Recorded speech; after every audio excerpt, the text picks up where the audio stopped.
કેશોદમાં multipurpose ચબૂતરાનું લોકાર્પણ ધારાસભ્ય દેવાભાઈ માલમના હસ્તે કરવામાં આવ્યું। આપણી સંસ્કૃતિનું એક પ્રાચીન પરંતુ અતિ મૂલ્યવાન નજરાણું એટલે ચબૂતરો। પક્ષીઓ માટે પાણી, દાણા અને આશ્રય આપતો ચબૂતરો એ માત્ર પ્રકૃતિની સંભાળ જ નહીં પરંતુ માણસને પ્રકૃતિના જોડાણની અનુભૂતિ કરાવતું પવિત્ર સ્થળ હતું। અત્યાર અતિ આધુનિકતા અને શહેરીકરણ થતા નવી પેઢીમાં ચબૂતરાની પરંપરા ધીમે ધીમે લુપ્ત થઈ છે। શહેરની ઊંચી ઇમારતો વચ્ચે પક્ષીઓ માટે આશ્રય સ્થાન પણ બચ્યા નથી। માણસ પ્રકૃતિથી દૂર થયો છે। આ પરિસ્થિતિને બદલવા એક અનોખા પગલા રૂપે ભારત પરિષદ કેશોદ શાખાએ એક મલ્ટીપર્પઝ ચબૂતરો બનાવ્યો છે। કેશોદ શહેરમાં આજે રોજ ડીપી રોડ પર આ એક વિશેષ મલ્ટીપર્પઝ ચબૂતરાનું લોકાર્પણ કરવામાં આવ્યું હતું। ચબૂતરામાં પ્રાથમિક સારવાર માટે દવા તથા વિસ્તારના સારા નરસા પ્રસંગોની માહિતી અને વિચાર સંદેશ માટે નોટિસ બોર્ડ તથા ઘરમાં રહેલા વધારાની વસ્તુઓ મૂકી બીજા માટે ઉપયોગી બનાવવા વસ્તુ મૂકવાની ખીટ્ટી રાખેલ છે। આ પ્રકલ્પના ભવ્ય લોકાર્પણ પ્રસંગે ધારાસભ્ય દેવાભાઈ માલમ, નગરપાલિકા પ્રમુખ મેહુલભાઈ ગોંડલિયા, નગરપાલિકાના કોર્પોરેટર, અન્ય પ્રતિષ્ઠિત આગેવાન તથા ભારત વિકાસ પરિષદના સમર્પિત સભ્યો ઉપસ્થિત રહ્યા હતા। કાર્યક્રમની શરૂઆત વંદે માતરમ અને દીપ પ્રાગટ્યથી કરવામાં આવી હતી। પ્રસંગનો આવકાર અને વિગતવાર માહિતી પ્રમુખ શ્રી આરપી સોલંકી સાહેબે આપી હતી। સૌના આભાર પ્રદર્શનનું કાર્ય સ્થાપક પ્રમુખ ડોક્ટર તન્ના સાહેબ દ્વારા કરવામાં આવ્યું।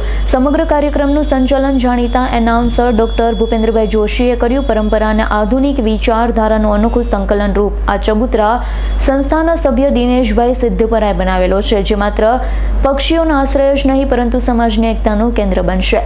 ડોક્ટર સ્નેહલ તન્ના, ભારત વિકાસ પરિષદ કેશોદ। ભારત વિકાસ પરિષદ કેશોદ દ્વારા આજે કેશોદમાં ડીપી રોડ ઉપર એક મલ્ટીપર્પઝ ચબૂતરો, જે આપણી વિસરાયેલી વિરાસત છે, એનું એક લોકાર્પણ કરવામાં આવ્યું, જેમાં પક્ષીઓ માટે દાણાની વ્યવસ્થા, પાણીની વ્યવસ્થા કરેલી છે। ઉપરાંત સાઈડમાં હૂક ફિટ કરેલા છે, જેમાં બિનજરૂરી કોઈ પાસે કપડાં પડેલા હોય અથવા રમકડા પડેલા હોય તો ત્યાં આવીને ટીંગાડી શકે અને જેને જરૂરિયાત હોય ત્યાંથી લઈ શકે। ઉપરાંત એક નોટિસ બોર્ડનું પણ એમાં ફિટિંગ કરેલું છે, જેથી સોસાયટીવાળા લોકોને અથવા તો આ એરિયામાં રહેતા લોકોને કોઈ સૂચના અપાઈ હોય અથવા સુવિચાર લખવો હોય તો એ પણ લખી શકે।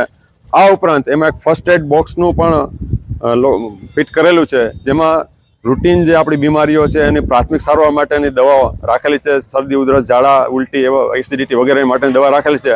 અને ખાસ તો એમાં કાર્ડિયાક, હૃદયના એટેકના પ્રાથમિક જે ઘણીવાર લક્ષણો હોય, છાતીમાં દુખાવો થતો હોય, ગભરામણ થતો હોય, પરસેવો આવતો હોય અને આવા હૃદયના એટેકના પ્રાથમિક લક્ષણો જેને દેખાતા હોય તેના માટેની એક નાનકડી કીટ 4 ગોળીઓ અમે રાખેલી છે। એ 4 ગોળી એક સાથે ગળી જવા માટેની હોય છે અને એ એમાં રાખેલી છે। વધુ માહિતી માટે એમાં એક કોન્ટેક્ટ નંબર પણ રાખેલો છે, જેથી કોઈ વ્યક્તિનો જીવ બચી શકે। એટલે આવા મલ્ટીપર્પઝ હેતુ માટે અહીં 7 નંબરના વોર્ડમાં ડીપી રોડ ઉપર આજે એક લોકાર્પણ ચબૂતરાનું કરેલ છું અને ભવિષ્યમાં પણ આની સક્સેસ જોઈ અને આની સફળતા જોઈ અને જે લોકો રહેશે તો અલગ અલગ વોર્ડમાં પણ ભારત વિકાસ પરિષદ તરફથી આ રીતના ચબૂતરાનું મૂકવાનું આયોજન રાખેલું છે। આભાર। વંદે માતરમ। રાવલિયા મધુનો રિપોર્ટ, S9 ન્યૂઝ, જૂનાગઢ। અમારી તમામ માહિતીથી અપડેટ રહેવા માટે જોડાયેલા રહો S9 ન્યૂઝ સાથે।